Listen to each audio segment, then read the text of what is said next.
Welcome to the program. My guest is Leonard Schoppa. He is the Associate Dean for Social Sciences and a Professor of Politics at the University of Virginia. Len, welcome to the program. Thank you. Glad to be here. So let's talk about this new documentary that you were interviewed for and that you had something to do with, The Slow Way Home. And we want to let viewers know that you can check this out online, slowwayhomefilm.com, slowwayhomefilm.com. What's it about? Well, it's about the difference between the way kids go to school in the United States and Japan. And it's quite a dramatic difference. There are really not very many ways in which countries are as distinct as this. In Japan, 98% of the kids walk to school every day, rain or shine. Their parents don't walk with them.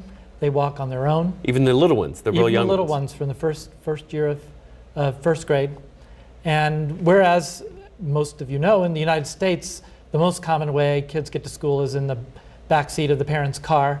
50% of kids are driven to school, 30% or so in school buses, and only about 13% are walking. So it's quite a dramatic difference that I thought was worth exploring in a film. Yeah, and really underscores a real cultural dividing point. And there are, of course, many others, but a dramatic dividing point culturally between the East and the West. And certainly the United States and Japan.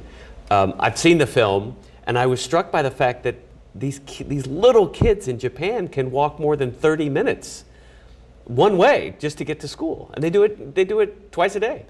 Yeah, the expectation is that if you live with less than an hour from home, you should be walking, and they don't provide school buses if you're just an hour away. So of course, parents knowing this don't buy homes that are an hour away, and so they tend to locate a little bit closer to where the schools are, and 30 minutes is not an unusual distance. If you do that from your first day of first grade, you get used to it, and you just take it for granted that that's part of your daily routine. Yeah, and the film explores the sort of historical and cultural pathways that these two nations took that separated them. In terms of land use and planning and cars, and it's really fascinating to see in the United States how quickly the change has come, because for so long kids walked to school. I mean, I was a 70s free-range kid. I walked to school, I sound like an old man, but I walked to school in kindergarten. I walked to school by myself a long way. I've gone back and tracked it. It was about a third of a mile, and it was nothing. It was totally normal. Yeah. You know, it was expected of you. Well, I had the same experience. I spent my childhood in Japan, and I walked to school there.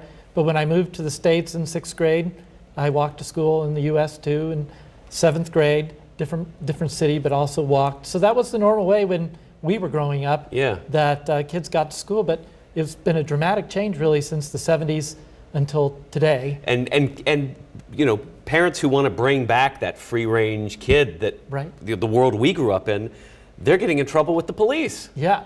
In the film, we remind people of this episode in Maryland, where this couple, their kids were taken in by the police, and the Child Protective Services forced them to sign a document saying they would not let their kids out alone until they were older. Can you imagine that being the case in the 1970s? It's just, and the film also explores what's happened since the 70s. I mean, with the onslaught of media contributing factor that parents are afraid to leave their kids alone. Yeah, on the American side of the film, I think that's the interesting puzzle, is how did we change so rapidly from taking this for granted to the idea that it's unsafe for a kid of 10 to walk to the park. And it's obviously, it's happened in stages. And initially, people may have felt something about the distance or worried about a crime that they heard about in the news. But once a few people started doing that, the remaining small number of kids walking alone started to be more conspicuous and maybe also a little more endangered by being alone. Yeah. And so it's fed on itself.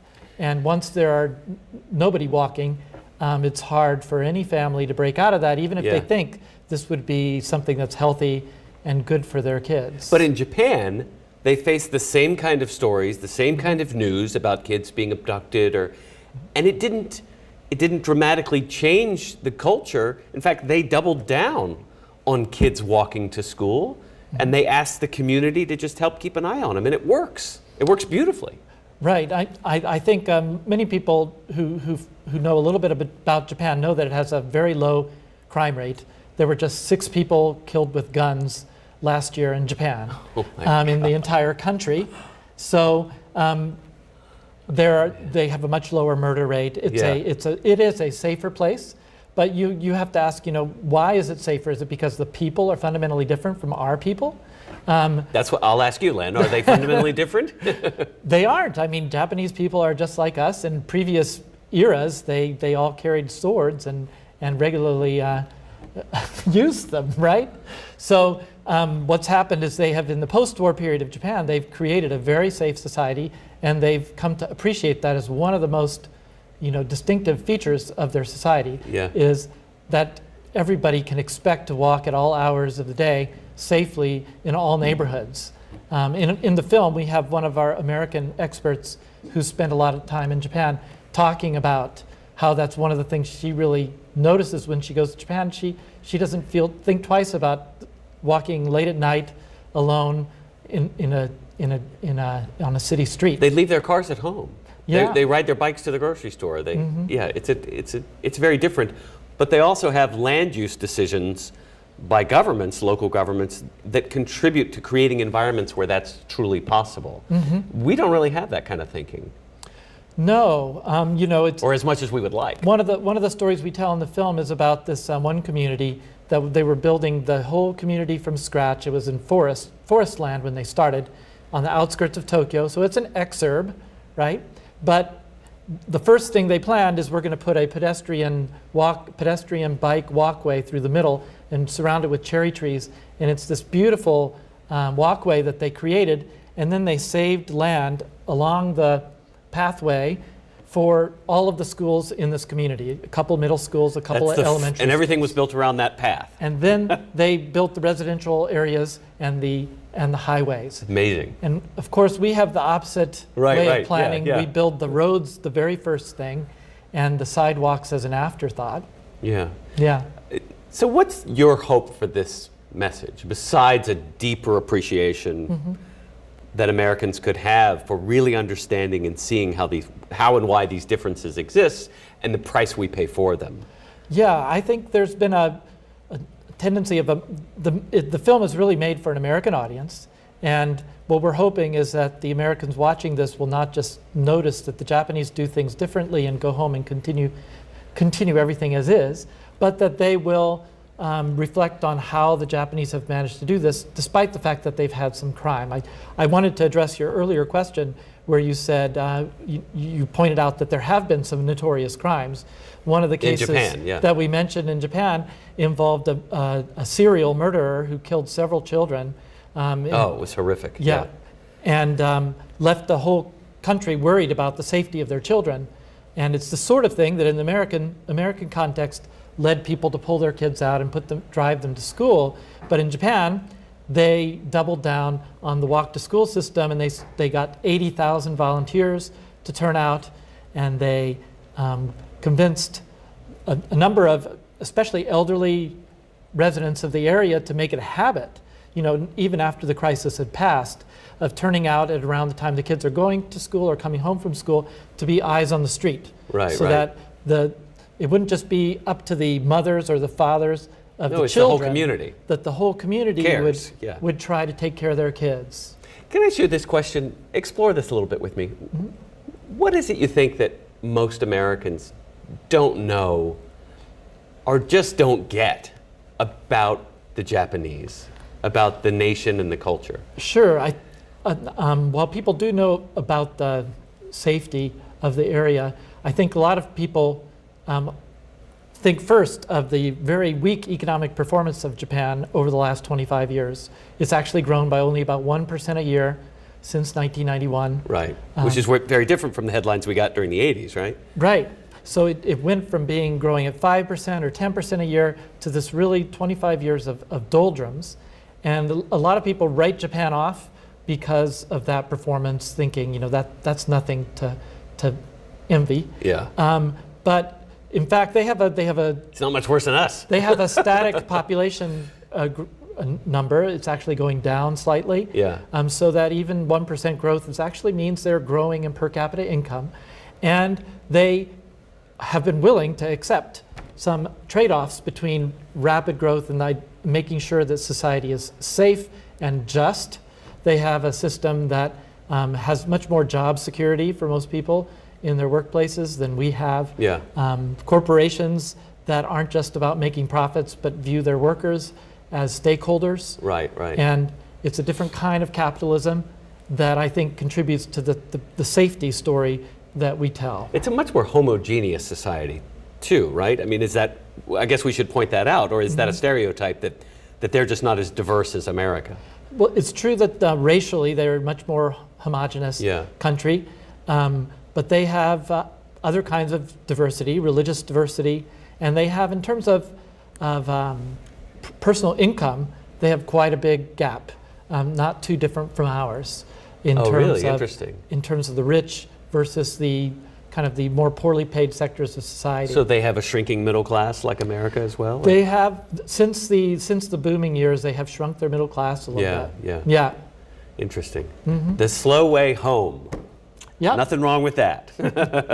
Lynn, thank you so much for being here. I really appreciate it. You're very welcome. We'll talk again. The website is theslowwayhomefilm.com, and that's the documentary. You can learn more about it there and see the trailer and order a copy as well. I'm Coy Barefoot. We'll take a quick break. When we get back, we'll stay on the subject of films, and we'll talk with Jody Kielbasa about the 2016 Virginia Film Festival right here in Charlottesville. It's coming up. Get your calendar out. Stay with me.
Welcome back.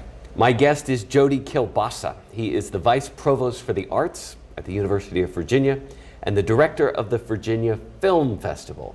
The website, you need to know this, is virginiafilmfestival.org. Jody, how are you, sir? It's good to see you. Great to see you as well, Coy. So we are days away from the 2016 Virginia Film Festival, November 3rd through the 6th. Thousands of people descend on Charlottesville to watch films, to meet stars, to engage in enlightening conversations about film, the history of film, the craft, the process. What's going on this year that makes this year so very special? Well, that's a great summary, actually. That's exactly what happens. It's a true festival in that we're celebrating the art of film and filmmaking. And I think one of the things that distinguishes the Virginia Film Festival, and this is our 29th year, it's tough to believe, but our 29th year, is that we are part of the University of Virginia. And that really distinguishes this from the other 1,500 or so film festivals across the United States. And as part of a major research institution, as part of this incredible institution here, we're able to sort of harness the creative and intellectual firepower of our university faculty and bring in outside experts to add to an incredible dialogue with our broader community, which is really exceptional. And I think if you go to other film festivals, certainly you'll meet some of the stars and you'll hear from them and the filmmakers. But when we add in our faculty experts and bring in outside guests as well, it's a really, really sort of potent cocktail. And it has a national reputation for that reason as being a very smart festival, right? Which is a reflection of our audience and our community here in Charlottesville, which is really great. So, I'm excited about the level of engagement that this year's festival offers, particularly with our opening night film, Loving, which of course takes a look at what was historic. It's gonna be so good. It really, it's a phenomenal film. It's got tremendous buzz coming out of Toronto, and of course at the Cannes Film Festival as well. We have the one of the stars, Ruth Negga, coming in along with the director, Jeff Nichols, who's probably best known for Take Shelter and Mud most recently. Yeah, both of them great. And Loving, of course, for folks who don't know, it's a dramatization of one of the most important Supreme Court cases in American history Loving that versus originated Virginia. right here in Virginia. That's right. Interracial couple that were married and banned from the Commonwealth of Virginia for over 25 years until they took this to the ACLU and had this case argued before the Supreme Court. And they won. 1967. But think about that. They were married in Virginia, and in the dead of night, they were awakened and removed from their bed and jailed for being married to each other. Yes, and became felons. I mean, extraordinary story. And at the heart of it, it's a love story. Which I think is really important to recognize as well. Two people who love each other very, very much. It's an important story. We screened a documentary of this 4 years ago and brought in the daughter of the Lovings and two of the original ACLU lawyers and had an incredible discussion. Wow. This year we have Doug Blackman, who's won a Pulitzer Prize for Slavery by Another Name, who will be moderating this conversation between Jeff Nichols and Ruth Negga as well. It's our opening night film. We're thrilled about that. The governor just announced it as our official opening night film in a special press conference from the Executive Mansion. We have the legendary Werner Herzog that's coming in. Yeah, huge. And if you know anything about international film, he is a giant in that film world and a character as well. Many incredible Werner Herzog stories, including his sort of legendary on-set battles with Klaus Kinski, his longtime collaborator. And of course, in the early years, he was probably best known for Fitzcarraldo and Aguirre, Wrath of God, and Nosferatu. But most recently, he's been making these incredible documentaries. Grizzly Man is one of them, and we're going to be screening Into the Inferno, which is a new documentary. And Werner's 72 years old, and you would think the guy's like in his 30s. He's incredibly dynamic, incredibly energetic, and he travels down with a volcanologist into the mouths of volcanoes that are active volcanoes. And it's an extraordinary, stunning documentary, and he's going to be here with us for nearly 3 days. We're screening some of his other films. He's actually working with studio art students as well. It's sort of a master class. So it's a really, really kind of engaged visit for Werner while he's here.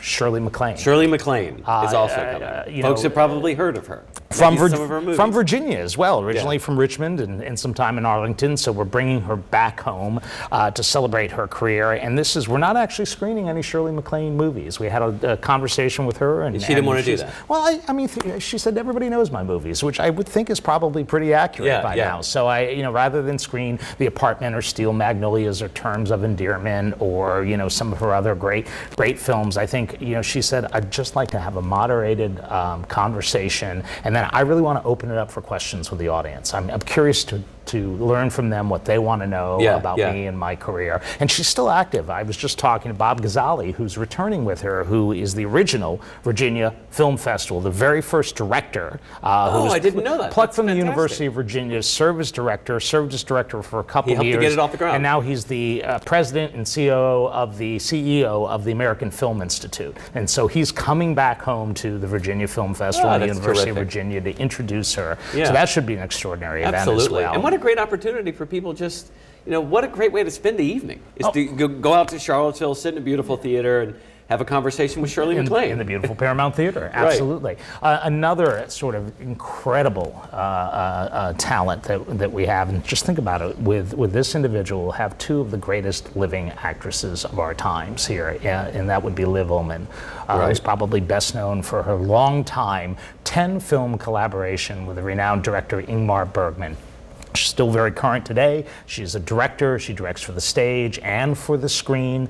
And she's just a stunning and elegant actress. And we're bringing in Michael Barker, who's the founding president of Sony Picture Classics, to come in for a moderated discussion. And Michael Barker's films have been responsible for over 159 Academy Award nominations. So this is he knows what he's doing. He knows his stuff. And so this should be an exceptional conversation on Thursday afternoon, really before we kick off with our opening night film.